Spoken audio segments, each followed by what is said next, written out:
आप सब यहां पर विराजमान हो और कोई न कोई बात, कोई न कोई समस्या इस क्षेत्र की लेकर आप सबके मन के अंदर एक इच्छा जगी है कि इस क्षेत्र की जनता के लिए, इस क्षेत्र के साथ में हो रहे अत्याचार शोषण के खिलाफ में हम एकता के सूत्र में बंधे और इस आवाज को बुलंद तरीके से कैसे उठाएं। यह बात आपने सोची होगी, तब जाकर यह कार्यक्रम आयोजित किया जा रहा है। आप सब यहां पर विराजमान हो, मैं तमाम वक्तागण यहां पर थे, उन सब की बातें सुन रहा था और मैं अपने आप ये महसूस कर रहा था कि भाई हमारे मध्य प्रदेश के विधायक जी कमलेश्वर जी डोडियार बता रहे थे कि कुछ समय पहले यहां पर अगर कोई 2, 5, 10 लोग इकट्ठा होते तो उन लोगों को इकट्ठा नहीं होने दिया जाता था। वो लोग साथ में मिलकर बात नहीं कर सकते थे। कुछ भाइयों ने भी बहुत सारी समस्याएं डीटीएसए के बारे में बताई। इस क्षेत्र के अंदर सुधा माता मंदिर के ऊपर कब्जा हो रहा है, उसके बारे में बात कर रहे थे। इसके आसपास क्षेत्र के अंदर कालिका माता का मंदिर है, उस पर भी कब्जा हो रहा है। सवाल ये खड़ा होता है कि हमको नजर आ जा रहा है ये 5000 साल पहले से हमारे पे कब्जा होता है। समस्याएं अगर गिनाते हैं तो इस पांडाल के अंदर और इस जाजम पर बैठने वाले खाली आदिवासी समुदाय के साथ में ये समस्या नहीं है। मैं रानीवाड़ा की धरती पर बैठे हुए तमाम और इस क्षेत्र के अंदर रहने वाले एससी ओबीसी के मेरे तमाम जिनके साथ में अत्याचार शोषण होता आ रहा है, उन सब से कहना चाहता हूं कि 5000 साल पुरानी जो तुम्हारी गुलामी की जो व्यवस्था है, उस व्यवस्था को अगर तोड़ना चाहते हो तो जो हमारी आदिवासी परिवार की जाजम है, उस जाजम पर आके इस सच्चाई की लड़ाई में हमारा साथ दो। आज हम बात करते हैं कि इस देश के अंदर सबसे पहले हमारा राज हुआ करता था, हमारी अपनी व्यवस्था थी, लेकिन उस व्यवस्था को तहस नहस किसने किया? हमको सोचने वाली बात है।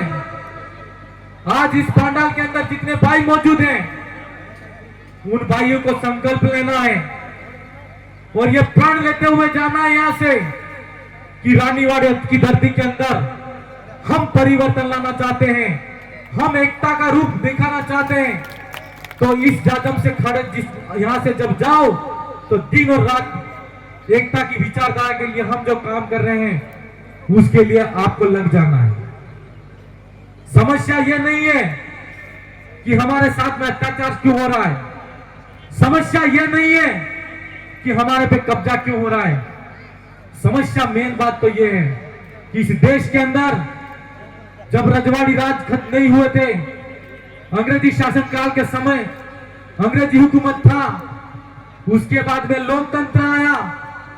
लोकतंत्र आया तो हम आदिवासी समुदाय की जो कबीलाई व्यवस्था है, जिसको हम पंच मुखी और पटेली व्यवस्था कहते हैं, वो व्यवस्था सबसे पहले खत्म हुई। उस व्यवस्था को खत्म होने के बाद हम लोगों ने लोकतंत्र को स्वीकार किया। इस देश के अंदर अलग अलग विचार और विचारधारा की पार्टियां आई। हमारे ही भाई ने, किसी ने हरा झंडा पकड़ लिया, किसी ने पीला झंडा पकड़ लिया, किसी ने लाल झंडा पकड़ लिया और हमारे ही 2 से 3, 4, 4, 5, 5 भाग होते आ गए। धीरे से करके लोकतांत्रिक व्यवस्था में हम लोगों को अधिकार मिला कि हमारा व्यक्ति दलित शोषित पीड़ित की आवाज एसटी एससी ओबीसी का जनप्रतिनिधि विधानसभा की सदन के अंदर जाए और लोकसभा की सदन के अंदर जाए, तो जिस भाई के साथ में अत्याचार शोषण होता आ रहा है उसकी आवाज बुलंद तरीके से विधानसभा और लोकसभा के अंदर उठाए। लेकिन ऐसा नहीं हुआ, ऐसा नहीं हुआ। जिस पार्टी ने जिसको टिकट दिया और जिसको हमने वोट दिया, उस भाई ने मात्र पार्टी की गुलामी करने का काम किया। जब कभी भी हमारे साथ में अत्याचार शोषण हुआ, जब कभी भी हमारे हक अधिकार की बात हुई, उस व्यक्ति ने विधानसभा और संसद के अंदर जाके हमारे हक अधिकार की बात नहीं की। आज समय आ गया है, मैं इस अवसर पर आप सबसे कहना चाहता हूं कि हम जिस विचारधारा और जिस लड़ाई को खड़ा करके रानीवाड़ा की धरती तक आए हैं, यह लड़ाई लोकतांत्रिक तरीके से विधानसभा की सदन तक और संसद की सदन तक पहुंचाने की तो है ही है, लेकिन साथ साथ हम लोगों को लोकतांत्रिक व्यवस्था के माध्यम से अलग अलग पार्टियों में बांट करके तोड़ा है, अलग अलग धर्मों और मंदिरों और भगवानों के नाम से हमको तोड़ा है। उन तमाम बेड़ियों को तोड़ते हुए हमको एक जाजम बना के, एक विचारधारा के साथ में एक जाजम पर आके बैठना है, ये मैं आपसे कहना चाहता हूं। ये लड़ाई, ये विचारधारा मात्र नेता बनने की विचारधारा नहीं है। आज इस देश के अंदर देखो आप कि अंग्रेजी शासनकाल के जाने के बाद में लोकतंत्र में अगर व्यक्ति अच्छा चुन के विधानसभा संसद तक जाएगा तो जनता की आवाज बेखौफ तरीके से उठाएगा, लेकिन आज नहीं उठ रही है। ऐसा हो रहा है, एक कोई सरकार का आदमी या सरकार बनती है तो वो खाली सरकार का व्यक्ति और सरकार का नेता बन के सरकारी बात की जो भी बातें होती है वो बात करता है, हमारे हक अधिकार की बात नहीं करता है। इसीलिए हम कहना चाहते हैं कि लोकतंत्र के अंदर अगर हमको मजबूती के साथ में हमको मजबूत आवाज के रूप में बेचना है तो हमारी जो कबीला व्यवस्था थी, जाजम व्यवस्था जिसको हम कहते थे, गांव गांव फड़े फड़े और जहां जहां तहसील मुख्यालय विधानसभा स्तर तक बड़ी जाजम बना के आप ऐसे व्यक्ति का चयन करो जो हमारे हक अधिकार और हमारे खिलाफ में कोई अगर काम होता है उस बात को बुलंद तरीके से विधानसभा की सदन तक उठाएं। मेरे भाइयों, हम सबको सोचने की बात है, डीटीएस का कानून उस क्षेत्र के अंदर शेड्यूल एरिया जिसको हम बोलते हैं, वो कानून आप मुझे बताओ, आपके और मेरे बीच के अंदर 150 किलोमीटर का फासला होगा। उस क्षेत्र के अंदर खाली अगर 100-150 किलोमीटर उधर जाते हैं तो शेड्यूल एरिया शुरू हो जाता है, और इधर अगर देखते हैं तो डीटीएसएल एरिया बताते हैं। मेरा आप सबसे सवाल है, हम लोग अगर ये राज्य या तहसील या विधानसभा की बॉर्डर से अलग अलग हो सकते हैं, लेकिन यहां पर बैठने वाले जो लोग हैं उन मेरे भाइयों को मेरा कहना है कि अगर हम अलग अलग बॉर्डर और विधानसभा से अलग अलग हैं, लेकिन जब कभी भी हमारे साथ में अत्याचार शोषण होता है, रानीवाड़ा के भाई के साथ में कोई गलत होता है या मेरे की भानगढ़ की पहाड़ी पे किसी के साथ में गलत होता है, तो हम सबको एक जाजम पर आना चाहिए कि नहीं आना चाहिए? आना चाहिए कि नहीं आना चाहिए?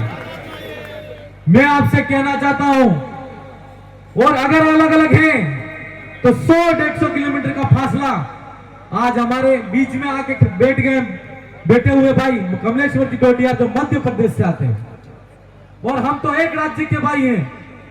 मैं तो डीटीएस का समर्थन जो मांग है उसके अंदर हमारे डीटीएस वाले भाई जिसके अंदर नौकरियों के अंदर आरक्षण की व्यवस्था नहीं है, नौकरियां नहीं मिल रही है, मैं सरकार का प्रतिनिधि होने के माध्यम से मैं आप सबको आश्वासन और भरोसा देकर जाता हूं कि हम 3 भाई हैं और अभी विधानसभा के अंदर सलूम और 84 की सीट के अंदर जीतेंगे और देवलू नियारा का भाई जीतेगा तो हम 6 जने हो जाएंगे और डीटीएस का कानून है उसके लिए बुलंद तरीके से आवाज उठाएंगे। लेकिन मेरा आपसे एक सवाल और है कि अगर ये डीटीएस की बात ही छोड़ दें और हम और आप 100 किलोमीटर का रेडियस है उसको तोड़ते और शेड्यूल एरिया के अंदर अगर शामिल हो जाए तो कैसा रहेगा?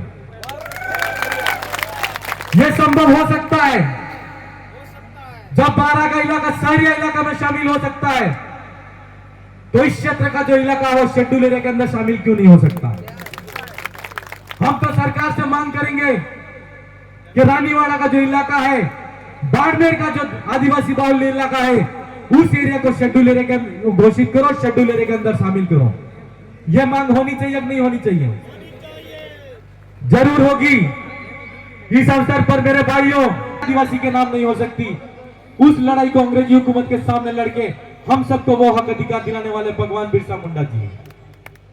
हम सबको यहाँ पर इनकी जन्म जयंती के अवसर पर एक एक व्यक्ति को अपने आप को भगवान बिरसा मुंडा और टंटिया मामा वीर कालीबाई कलाशवा को मानते हुए एक एक व्यक्ति को तय करके और ठान के जाना है कि अगली बार जब कभी भी इस क्षेत्र के अंदर अगर कार्यक्रम होगा तो निश्चित तौर पर कैसा भी सरकार हो और कैसा भी नेता हो, हमारी जाजम पर आने के लिए मजबूर हो जाए, वो ताकत आप सबको दिखानी है।